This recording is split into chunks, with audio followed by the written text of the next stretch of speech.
Hello guys, कल हमने AP के बेसिक्स को डिस्कस कर लिया था। आज हम एग्जांपल नंबर 2 शुरू करेंगे। एग्जांपल नंबर 2 क्या है कि आपको बताना है कौन कौन सी लिस्ट एपी है, ठीक है, और फिर उसके बाद बताना एपी में है और उसके बाद बताना है नेक्स्ट 2 टर्म्स, ठीक है।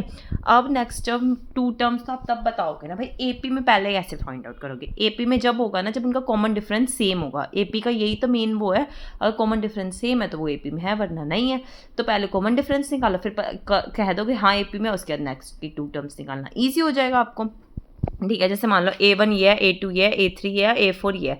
फर्स्ट में ये 4, 10, 16, 22 सीरीज़ है, ठीक है। A1, A2, A3, A4 ले लिया आपने, ठीक है। तो कॉमन डिफरेंस कैसे निकालते हैं, A2 माइनस A1 करके, फिर A3 माइनस A2 करके और A4 माइनस A3 करके। आपको सारे वेरीफाई करने पड़ेंगे क्योंकि सारी जगह कॉमन डिफरेंस सेम होगा, तभी तो वो AP में होगा ना। तो वेरीफाई करो, A2 माइनस A1 किया, 10 माइनस 4 तो 6 आया। A3 माइनस A2 किया तो क्या आया, 16 माइनस 10 6। A4 माइनस A3 किया, 22 माइनस 16 तो ये भी 6 आया। तो हाँ AP में है, ये पता चल गया। अब A5 और A6 कैसे निकालोगे, जो नेक्स्ट टर्म है इसके बाद वाली टर्म 22 की नेक्स्ट टर्म कैसे आएगी, उसमें कॉमन डिफरेंस ऐड कर दो, है ना। 22 में 6 ऐड करोगे 28। अब देखो सब्ट्रैक्ट करोगे, 28 में से 22 गया, वो भी 6 आ रहा है, तो मतलब सेम ही है। अब A6 में देखो, A6 कैसे निकालोगे, 28 में 6 ऐड करके, दैट इज 34। हाँ 2 टर्म्स भी आ गई, AP में भी पता चल गया है। नेक्स्ट सीरीज क्या है, 1 माइनस 1 माइनस 3 माइनस 5। इसमें A1 A2 A3 A4 लिख लिया आपने। अब कॉमन डिफरेंस निकालो, कैसे निकालोगे, माइनस 1 में से 1 गया तो क्या आया, minus minus plus, sign minus का -2 आया। A3 में से A2 माइनस करो, -3 माइनस क्या करना है, -1, है ना। A3 माइनस A2 करना है ना, तो माइनस माइनस क्या हो जाएगा, प्लस हो जाएगा। तो -3 + 1 क्या होता है, -2। माइनस प्लस माइनस होता है ना, और साइन बड़े के साथ जो होता है वो आता है -2, ठीक है। अब A4 में से A3 गया तो A4 क्या, -5 माइनस माइनस -3, है ना, क्योंकि A4 माइनस A3 कर दिया, ठीक है। -5 + 3 -2 होता है। तो हाँ ये सब में कॉमन डिफरेंस सेम है, तो हाँ AP में है। नेक्स्ट टर्म कैसे निकालोगे, A5 कैसे निकालोगे, A4 में कॉमन डिफरेंस ऐड कर दो, है ना। A4 में आपने कॉमन डिफरेंस ऐड कर दिया, आपका आ गया। अब समझ आ रहा है ना आपको। देखो मैं -3 को, अगर मान लो मेरे को A4 निकालना होता तो -3 में कॉमन डिफरेंस ऐड करूंगी तभी तो ये आएगा ना, है ना। हर में कॉमन डिफरेंस ऐड करते जाओगे तभी तो नेक्स्ट टर्म आती जाएगी।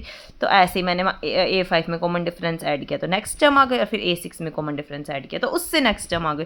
-5 में प्लस -2 करोगे, प्लस का इसलिए क्योंकि ऐड करना है, और -2 इसलिए कॉमन डिफरेंस -2 है। माइनस माइनस क्या होता है, प्लस, साइन माइनस का -7, और ऐसे -7 में फिर प्लस -2 करोगे तो -9। आई होप सबको क्लियर हो रहा होगा मैं ऐड क्यों कर रही हूँ, क्योंकि देखो ना, सिंपली देखो, A5 मेरा आ गया -7। अब सीरीज क्या बनी, 1 -1 -3 -5 और -7, यही बनी ना सीरीज। अब देखो सब में ही तो -2 का गैप आ रहा है, सब में ही -2 का गैप आ रहा है ना, समझ गए। अब देखो नेक्स्ट क्या था, -2 2 -2 2 -2, ठीक है। अब देखो A2 में से A1 माइनस किया A1, ठीक है। माइनस माइनस इसमें क्या हो जाता है, मल्टीप्लाई है तो मल्टीप्लाई होएगा, ये नेगलेक्ट हो जाता है, मतलब प्लस हो जाएगा। 2 + 2 4। अब देखो A3 में से A2 माइनस किया -2 -2, ये तो प्लस का हो जाएगा तो -4 आ गया, है ना। सॉरी -4 नहीं आएगा, ये क्या है, माइनस करना था, ये यहाँ पे +2 था, +2, क्योंकि A3 में से A2 माइनस करना था। हाँ -4 आ गया ये, ठीक है। तो इसमें देखो minus minus plus, sign minus का, पर ये कॉमन डिफरेंस सेम नहीं आया तो मतलब ये AP में नहीं है। अब नेक्स्ट देखो 1 1 1 2 2 2 3 3 3, ऑब्वियस सी बात है नहीं होगा, क्योंकि देखो यहाँ पे तो 1 - 1 0 आ रहा है, पर 2 - 1 क्या आ रहा है, 1, तो नहीं होगा ये AP में, क्योंकि हर जगह कंसिस्टेंट होनी चाहिए ना सीधे। जैसे 2 की टेबल है, 2 4 6 8 10, हर बार 2 का गैप है, तो सेम गैप होना चाहिए तभी तो होगा ना AP में, ठीक है। कल हम एक्सरसाइज डिस्कशन करेंगे। आई होप सबको समझ आ गया होगा। Thank you.